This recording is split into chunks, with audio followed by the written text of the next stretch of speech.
Welcome back to the Abelian Podcast. Your host, Jake Fox, here with, again, CEO Bryan Hasler. Bryan. Hey, everyone.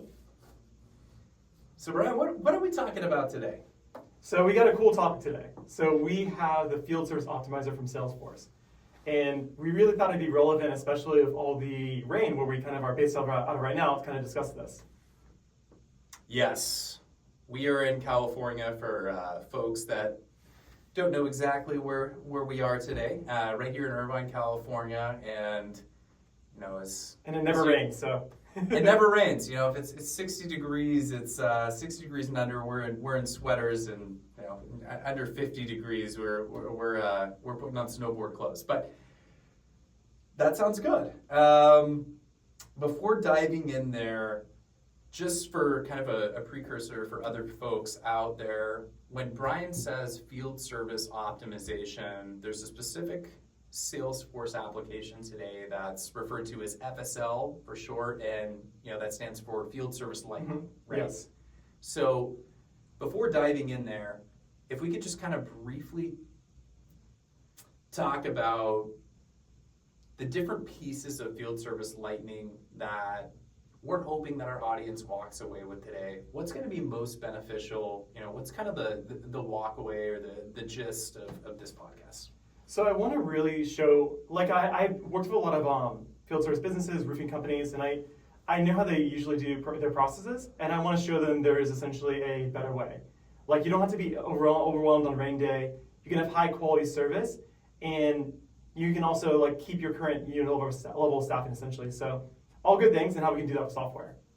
And I know the answer to this already, but to kind of cue it up, what's Abelian's experience when it comes down to field service optimization, specifically with roofing and solar? Yeah, so it's funny actually. When Salesforce Field Service was first released, that's when I kind of jumped right on it because I saw the potential, right? It wasn't something that other companies knew how to do, and I saw it was going to be really, really valuable, and it was.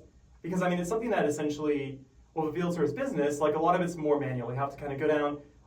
Some use boards where they write down who's going to be going out, and then it's pretty hard to track if you have maybe an emergency occur, or maybe you're trying to most efficiently schedule everyone's schedule, what they do that day, calculate when they're driving from home versus starting from a certain location, and really how to get everyone to be most efficient and productive throughout that day. So this software really handles that. It actually uses AI to do that scheduling, and the whole field service product allows you to track technicians, also a little bit of inventory, track who should go where, what their skill level is. So it's pretty all-encompassing, actually, this product.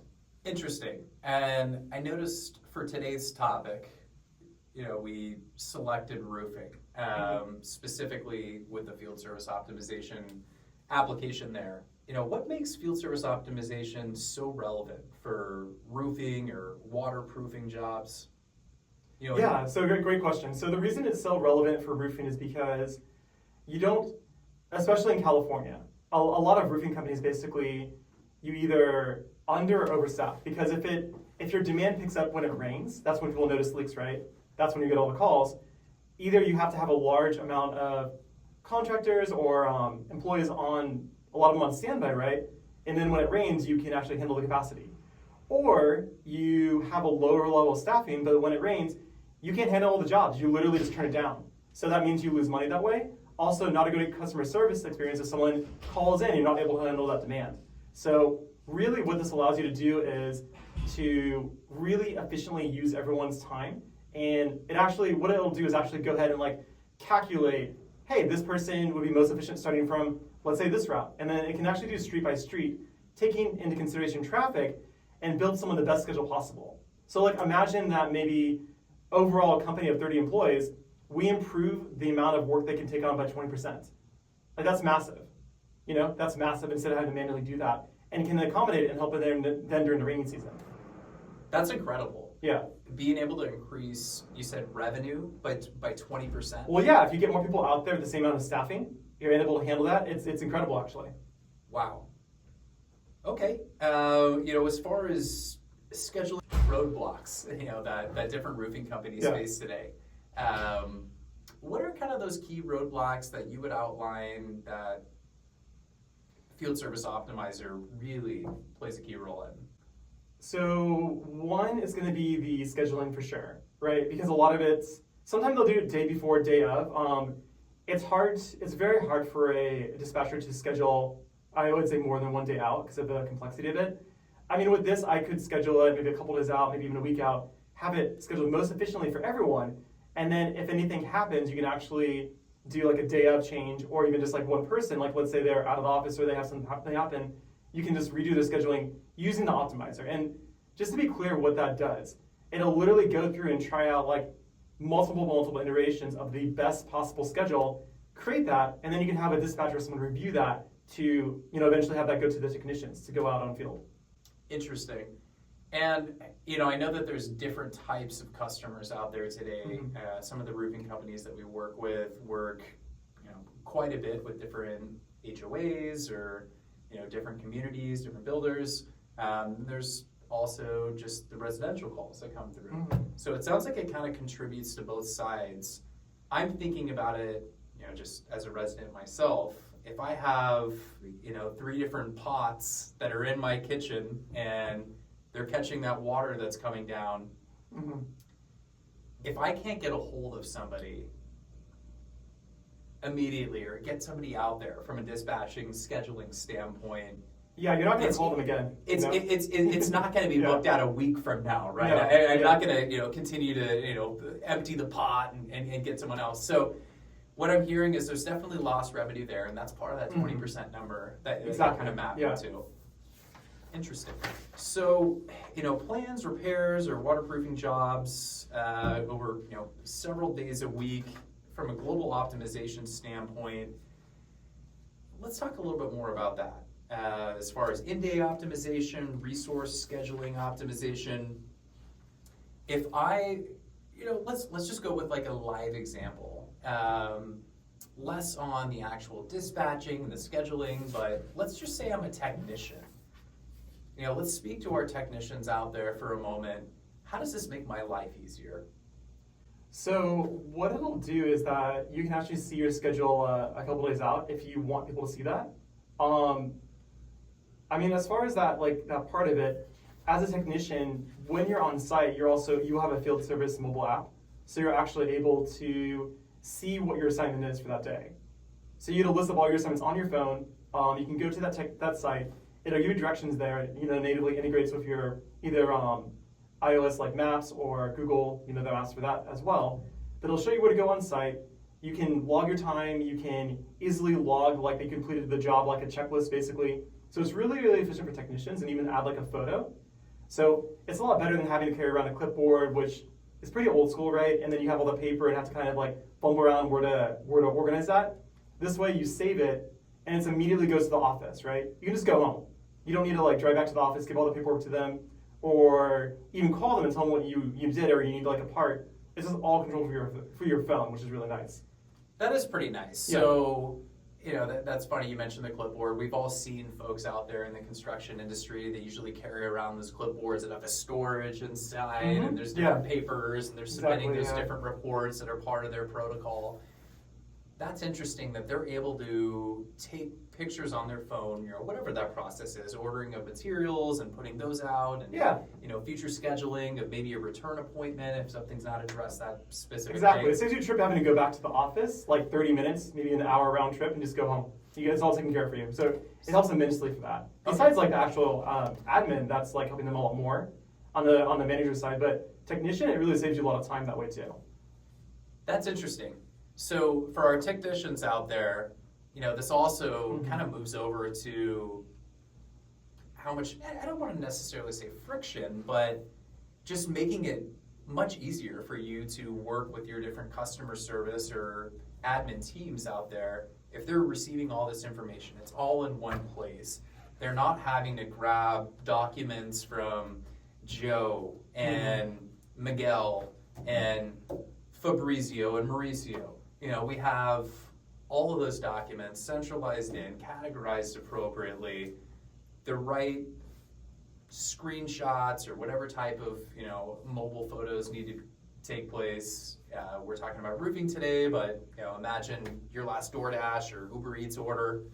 There's a photo that's taken there. Guaranteed. Yeah, exactly. They're using a Salesforce. So it'll save you a lot of time, like this. unless you like sitting in your car and having to fill out all the paperwork in the day for like 30 minutes an hour. You can just go right home. I mean, if you have everything on a mobile device, it'll just be taken care of for you essentially. So it's really, really nice. And not to keep crossing roofing with delivery of food, but it's very similar in that aspect, right? I don't need to go into the Uber Eats headquarters. It's all done right. No, you just go home and enjoy your life. Yes, exactly. And a big time saver for sure. Obviously, one of the hugest values to all of us, right? Time. We can't get enough of it. So, as far as the different metrics, I want to talk a little bit more about, what should roofers watch for after going live? Let's say I just implemented this. A lot of these companies, we tend to see a different type of adoption style when it comes to different industries. I'd say that, well, they're too busy. They don't want to work on something that's like going to take a lot of time for sure. They just want it to kind of work and do with a use case for sure. Right. Yeah. I mean, it's tough to teach an old dog new tricks, especially if they can't recognize the immediate impact value of how this is going to save you time, money, and make my life easier. So let's talk about that. We've talked a little bit about giving time back to the technicians, happier workforce, more efficient, the way that we do auto scheduling, auto dispatching. But let's look at it from kind of like an ownership standpoint. What would I look out for after going live? Are there any pitfalls, immediate, impact that I'm going to see outside of what we talked about already with the different technicians and, having that time back and having more seamless integration with different teams of having that data in one place instead of it being kind of manually collected?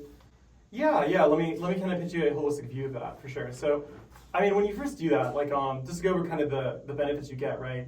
You're going to be able to handle more capacity. So, because Field Service Optimizer is going to basically look through and do iterations after iteration of your schedule to find the best one, you're going to be able to take a lot more jobs on with the same team, right? Maybe 15-20% higher even, So that's pretty powerful in and of itself. Getting high revenue from the same amount of staffing. The second thing as well, with field service, you're also able to see where all your technicians are. So did they actually go to that location? How long were they on site?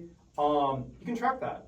So let's say someone questions like, hey, this person never came out on site. You can actually go and no, they did come out on site, they came out this time, you just weren't at home. So you can actually track that they're on site and do a job. That's pretty powerful too. Along with the photo part and actually being able to see that all in the office. So that way everything's taken care of. You can go back even 3 months later and see, oh no, I see that they did this job right here, took a photo, this was all patched up, this was handled, this thing that occurred later, that was something else, because you have the photo evidence of that occurring. So everything is very, very, because it's a CRM, right? It's all encompassed in one place. So as a business owner, you're able to see all that detail and also report on your metrics. How good are our KPIs? How fast are we getting out to delivery? How long when someone calls in do we usually get out on site, right? How do we handle all the rain mode calls, right? Do we have something to easily handle that flow volume coming in? You need a CRM for that, really like Salesforce Field Service. So that's really impactful. I would honestly say the hard part, though, to your other point, when you're implementing this is that initially you're probably not going to have a lot of maybe defined processes, right? Because your focus is on running the business. So this will kind of make your team kind of create that, because that's what we're going to be implementing. But we also too, as well, at least on our end, you usually would come and have some recommendations for how you do this. But I would say that's primarily one of the things, as well as the initial, hey, I want to spend a little money on this to make our life better, that part of it.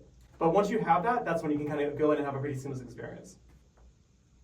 Great point there, Brian. So, in terms of travel time reduction, I'm saving money on gas. I'm getting my different folks out as quickly and efficiently as possible. You and I both know we drive through California traffic. A 12-minute typical road trip can sometimes be an hour and a half. Yeah. So if I can give my technician a path to get to customer A to where he can get to customer B 45 minutes faster. Yeah, I can plan out that traffic too and then work around it even, the time of the traffic and stuff. It's pretty cool. That's outstanding. So what I'm hearing there is travel time reduction, higher crew utilization, being able to spread what might be a thin workforce Exactly. into the most efficient way possible. Exactly. It can even take care of scheduling the breaks for those technicians, which is obviously a big thing in California and also other states as well. Like they need to go to like lunch before, I believe, like 5 hours, right? So it'll actually take care of that for you as well. It's pretty cool if you program it in. So pretty powerful. That's interesting. And another piece that I was reading about the other day that I thought was pretty cool was the on-time arrival percentage.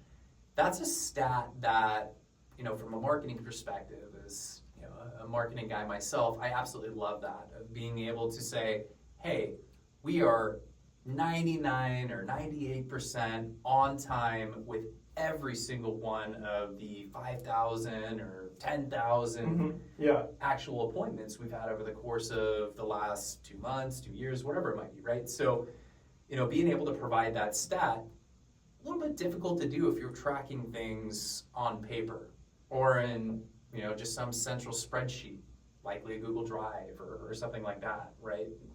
So being able to move to kind of that next level to where outside of just seeing the cost savings from, time reduction, being able to be more efficient, making the lives easier for my technicians, not sticking them in traffic, putting them on the most efficient routes, allowing them to be able to get to more customers in one day, maybe even ending their workday earlier because we're more efficient there.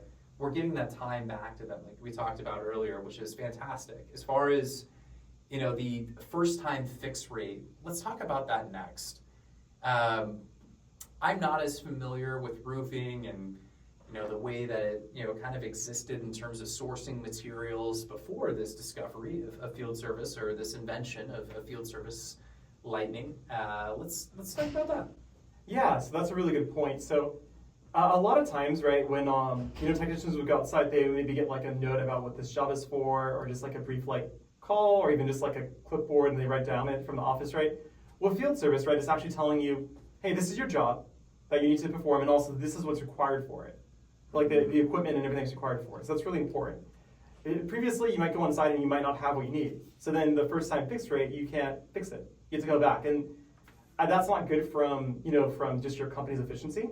But up from that customer, I mean, customers hate that. They have to a lot of people they're going traveling, they make a special time to stay home and wait for that technician. If they can't fix it over that 4 or 3 hour block that you give them, you have to do another one. That's not a good service, right? It's something they're not going to like. They're not going to. I've never heard anyone say they came back 2, 3, 4 times and it was great, right? No one ever says that. They like it when you just go out there, you fix it. I would say they're even okay paying a premium for that because, like you said, time is money. You fix it the first time. That's huge, both for the customer and for them. So very, very important stat, and definitely helps with this. That's on that same wavelength in terms of on-time arrival percentage, first-time fix rates. I'm not as familiar at looking at different roofing companies as a renter today, but I'm sure if I was looking for different roofing companies, those would be things that I would want to look at. And I'm not sure how many of them out there are able to surface those metrics today based on the way that they operate. Yeah, maybe not. They don't spend a Saturday doing that calculation, or they could run a report 5-10 minutes after all the data is already there. Much different. Probably more accurate too. Yeah, at the end exactly. Of the day, Other one's kind of a guess, right, at best. So for the final part of today's cast, what I did want to talk about is just kind of a case example. I know that there's quite a few different roofing groups that we work with today. If you were to provide us with just a couple examples of how this is working for them or one specific type of application to kind of give a flavor to the audience. Yeah, the main reason we wanted to do this today was because it is raining in California. And California essentially has no rain for 4 months sometime, and then a massive amount of rain. So what that means is that if you're a roofing company out there, right, you're basically either overstaffing and holding on to your staff, waiting for that rain, having contractors on standby, or you're understaffing and just have to turn down the business, which isn't good for you, isn't good for the customers, anyone actually, right? And it's not good to overstaff because, then it's just, what are you doing, right? On that part of it, that's hard. What do you have them do? So really what we see and what is the most important thing is if the field service optimizer, let's say that, you see it's going to rain a few days out, you're going to use this to do that scheduling, make it most efficient, right? So even if you have a team of 10, 20, 30, 40, 50, you use this optimizer to do scheduling, you're going to be able to take on a lot more capacity. You're going to be able to take like 20, 30% on more, on that number, the more you can do on this. So it basically looks and sees what will the traffic likely be like, what is everyone's schedule, and most efficiently routes them and schedules them. You don't need a data science to do that, it'll do it itself. So that's a lot better service, you're able to take on a lot more and even track that part. Another part we didn't talk too much about is just with Salesforce Field Service. There's a lot of tools to also integrate, let's say phone calls coming in, also emails. So that way, if you're getting that come in, it'll actually create the case or work order to let you know that these people need help and need service. So that way, even if you, let's say you don't have someone physically responding to every email, as they come into your system, you can see the request and actually track that with the CRM.